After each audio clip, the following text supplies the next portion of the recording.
Hello students and parents. I am making this video because I've had a lot of questions about our writing project and people are doing way too much and I don't think that everyone's watching the video, and I'm trying to make this lesson as easy as possible and having you just do a little bit each day. So the first thing you do in the writing process is brainstorm. You put your main idea in the middle. You brainstorm all the things on the outside that you could possibly write about. And so we were going to write about going outside on a fall day because everyone's been outside during the fall time. And we brainstormed all the things you could see: colorful leaves, trees, blue sky, sun, kids playing, all the things that you could hear. You could hear birds and crunching leaves and airplanes and kids playing. And smell. You could smell fresh air, fresh grass, flowers, and maybe some things you could touch. The leaves on the ground, flowers, spider webs, and friends. So once we have that all done, then we write a main idea. A main idea, boys and girls and parents, tells the reader who you're talking about, what you're going to do, where you're going to do it, and when. I give the students an example and I always model something. So I never ask them to do anything without me first showing them what to do. So here is the main idea. Last week, my class and I went on a fall walk around the school. Did this main idea tell me who? Yes. Did it tell me what we did? Yes. Where we did it and when? So yesterday, the students were just to write a main idea. That's all they had to do. Then they all have little papers like this that I sent home. Many people can't find their papers, and I'm sorry, I don't know what to tell you. I went and made everybody a booklet. I stapled them all together and sent them home. So you'll just have to use regular paper.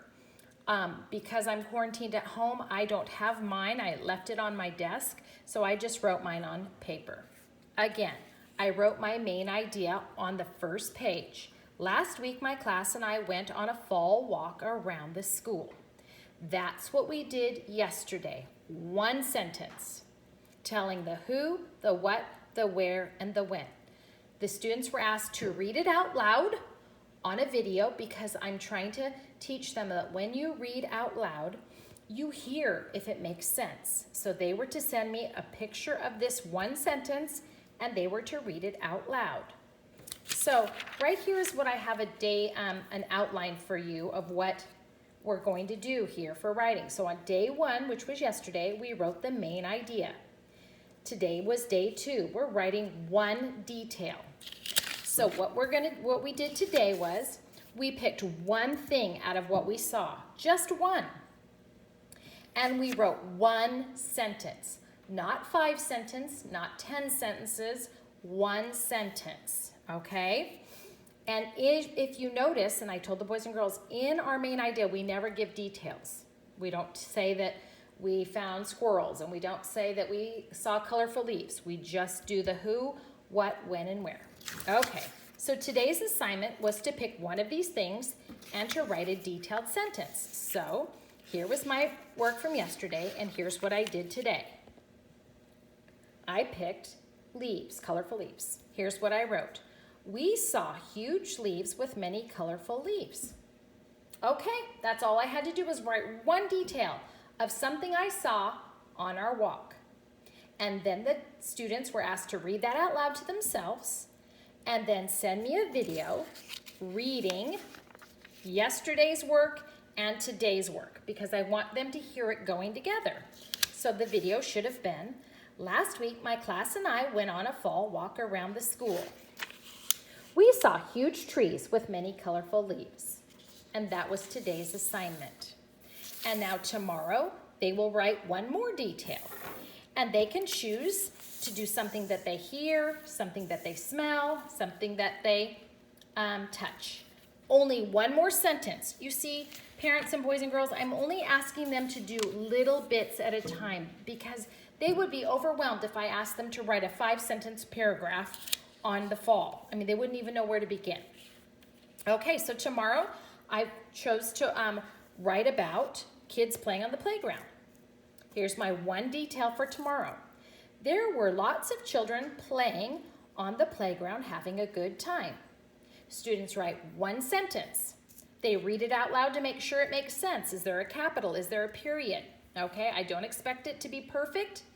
I don't want it to be perfect because no second grader writes the perfect sentences every time, because that's going to, we're going to work on that during our revision day and our editing day. So I need some mistakes in there. So after tomorrow, after they've written one more sentence, they will go back and they will read from the beginning to me again. Okay, and it will look like this. Last week, my class and I went on a fall walk around the school. We saw huge trees with many colorful leaves. There were lots of children playing on the playground having a good time. And so then the next day they'll write an idea, and the next day they'll write a detail. So this is how it looks. Main idea day 1, detail day 2, detail day 3, detail day 4, and on day 5, conclusion. I haven't taught the children yet what that is. That's just how you felt about the whole day. Then on day 6, which will be next week, we will make it better. We revise it. What can we add to make our paragraph sound a little better? Maybe we'll add some adjectives. Then on day 7, we will edit it. We'll look for all the mistakes. And on day 8, we will write it in paragraph form neatly, and it'll look like this. Here's a finished product of what they will be done. So if I asked them to do this to begin with, it would just be overwhelming. But at the end, when they put all those sentences together, here's what they've got. Last week, my class and I went on a fall walk around the school. We saw huge trees with many colorful leaves. There were lots of children playing on the playground and having fun. Some students picked up fallen leaves and crunched them in their hands. The warm sun shined on our backs as we explored the ground for nature treasures. It was the best day to spend outside in God's beauty with my students. So, students and families, please know that each day you just have to do a very tiny little bit. But you need to send me a recording of yourself reading all of it out loud, because the more you read it out loud, the more it's going to sound like a little story in your head. I hope this video was helpful to not only the students, but you parents as well, to see where I'm trying to help them learn to write good sentences and to write a paragraph. The standard at the end of 2nd grade is to write a 4-paragraph report. And so we need to get good at writing paragraphs, and this is the first step. I take each student through it day by day, little bits by little bits. So it's so important that they watch the videos, that they follow my instruction, and they ask me questions when they don't understand. Thank you for listening to this, and let me know if you have any questions.